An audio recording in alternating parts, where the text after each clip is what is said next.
अब एक सवाल ये कि धनबाद के स्थान पर गिरिडीह क्यों? चूंकि मेरा दिल आज भी धनबाद लोकसभा को प्रीफर करता है, लेकिन चूंकि मेरा मानना है कि मेरा बूथ सबसे मजबूत, अतः जिस बूथ में मेरा नाम है मैं वहां से चुनावी मैदान में आऊंगा। जिस मतदाता सूची में जहां से मेरा नाम है उस लोकसभा से मैं आना पसंद करूंगा। तो जी हाँ, मैं खुद को पहले अपना खुद का वोट दूं, मैं उस लोकसभा से आना पसंद करूंगा। तो जी हाँ, मेरा लोकसभा गिरिडीह है। गिरिडीह लोकसभा के टुंडी विधानसभा अंतर्गत तोपचांची प्रखंड के चित्तरपुर पंचायत अंतर्गत मानटांड के गांव में मेरा मतदाता सूची में नाम है।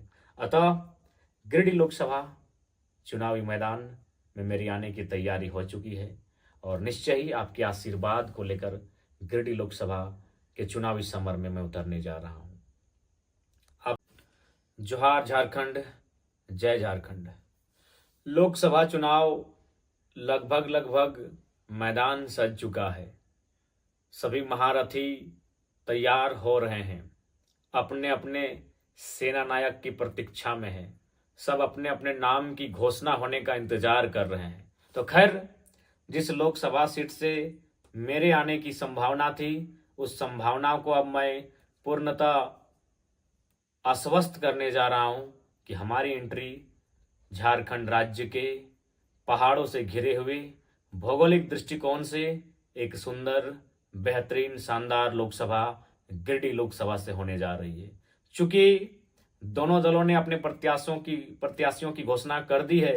मैंने भी नाम अपना घोषणा कर दिया था, लेकिन चूंकि लिखित नहीं हुआ था, अतः आज की इस वीडियो के माध्यम से अब मैं आश्वस्त कर दूं कि मैं पूरे होश हवास में गिरिडीह लोकसभा से चुनावी मैदान में कदम धरने जा रहा हूं। सवाल लोगों के मन में बहुत सारे होंगे कि धनबाद लोकसभा क्यों नहीं। क्योंकि एक इंटरव्यू में मैंने कई महीनों पहले कहा था कि मैं चुनावी मैदान में वहां से शिरकत करूंगा जहां धरती के नीचे आग होगी और ऊपर भी आग होगा। लोगों को लगा कि शायद मैं धनबाद की बात कर रहा हूं। निश्चय ही मैं धनबाद की बात कर रहा था, लेकिन आप भूल रहे हैं, गिरिडीह लोकसभा भी एक ऐसा लोकसभा है जहां आग ही आग है। जी हाँ, इसी गिरिडीह लोकसभा में बेरमो थर्मल प्लांट, इसी लोकसभा में चंद्रपुरा थर्मल प्लांट, तो आग की कोई कमी नहीं। इसी लोकसभा में बेरमो और बागमारा नाम के दो विधानसभा जो कोयले से परिपूर्ण है। तो खैर, वह आग ही आग की बात तो गिरिडीह लोकसभा में भी है। अब एक सवाल ये कि धनबाद के स्थान पर गिरिडीह क्यों? चूंकि मैंने बार बार कहा और आज इस वीडियो को बनाते समय भी कह रहा हूं कि मेरा दिल आज भी धनबाद लोकसभा को प्रीफर करता है, लेकिन चूंकि मेरा मानना है कि मेरा बूथ सबसे मजबूत, अतः जिस बूथ में मेरा नाम है मैं वहां से चुनावी मैदान में आऊंगा। जिस मतदाता सूची में जहां से मेरा नाम है उस लोकसभा से मैं आना पसंद करूंगा। तो जी हाँ, मैं खुद को पहले अपना खुद का वोट दूं, मैं उस लोकसभा से आना पसंद करूंगा। तो जी हाँ, मेरा लोकसभा गिरिडीह है। गिरिडीह लोकसभा के टुंडी विधानसभा अंतर्गत तोपचांची प्रखंड के चित्तरपुर पंचायत अंतर्गत मानटांड के गांव में मेरा मतदाता सूची में नाम है।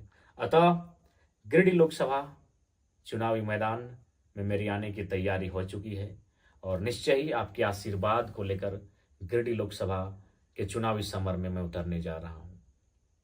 आप सभी से आशीर्वाद की अपेक्षा रखता हूं। चूंकि 2 सालों से निरंतर लगातार हम सभी ने संघर्ष किया, उस संघर्ष की बदौलत झारखंड में अपनी एक पहचान बनी और झारखंड वासियों के एक नई उम्मीद की किरण जगाने का भी हम लोगों ने कार्य किया। अतः अभिलाषा रखते हैं कि गिरिडीह लोकसभा के जनता जनार्दन भरपूर आशीर्वाद देंगे और अपने इस छोटे से नन्हे से भाई को, बेटे को दिल्ली की राजधानी में दस्तक देने के लिए वहां तक पहुंचाने का कार्य करेंगे। सवाल ये भी आता है कि लोकसभा का चुनाव क्यों? बहुत सारे लोगों के जहन में ये बात आती है कि आप तो राज्य के मुद्दों के साथ आए थे, राज्य का विधानसभा का चुनाव लड़ना था, आप लोगों को सरकार में आने का प्रयास करना था, तो फिर दिल्ली जाने की तैयारी क्यों? तो मैं स्पष्ट करना चाहूंगा कि दिल्ली जाने की तैयारी आखिर क्यों हुई। जिस कमरे में मैं बैठा हूँ, इसी कमरे में लगभग ठीक पीछे, चूंकि कैमरा में अभी पॉसिबल नहीं, हम लोग कैमरा को पीछे करेंगे, वहाँ नहीं करने से भी 700-800 लोगों की समस्याओं का एक बक्सा तैयार हो चुका है। वो समस्याएं हैं ज़मीन की, वो समस्याएं हैं कल कारखानों में कंपनियों के द्वारा जमीन लिए जाने की, वो समस्याएं हैं बीसीसीएल सीसीएल के द्वारा भूमि अधिग्रहण करने की।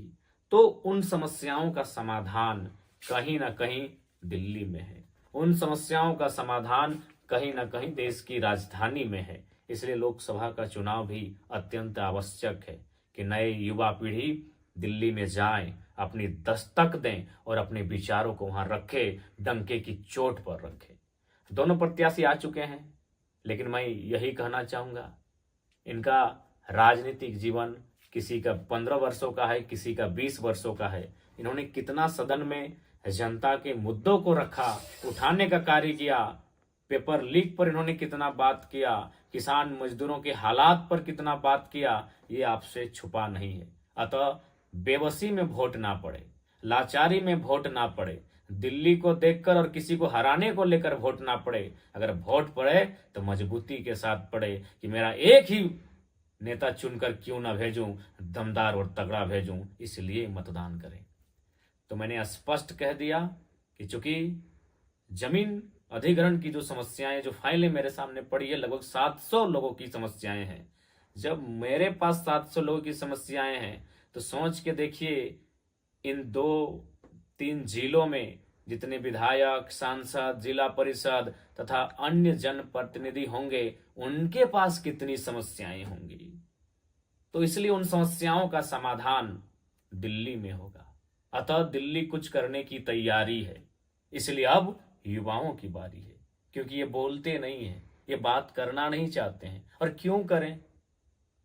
इनके बच्चे 3rd और 4th ग्रेड की नौकरी नहीं करेंगे। जो अभी 2 प्रत्याशी आपके सामने आ चुके हैं, एनडीए पक्ष से हो या इंडिया पक्ष से हो, इनके बच्चे 3rd और 4th ग्रेड की नौकरियां नहीं करेंगे। इसीलिए पेपर लीक पर भी ये मौन रहेंगे, छात्रों के बदतर हालात पर भी ये चुप बैठेंगे, मौन साध कर बैठेंगे, क्योंकि इनका मकसद, इनका जो व्यापार फैला है, आप भी जानते हैं, हम भी जानते हैं, ये कोई प्रदेश और विदेश के लोग नहीं है, आपके घर के आजू बाजू के लोग हैं। आपको मालूम है इनका कारोबार क्या है। ये कैपिटलिज्म के सपोर्टर हैं, ये पूंजीवाद के सपोर्टर हैं।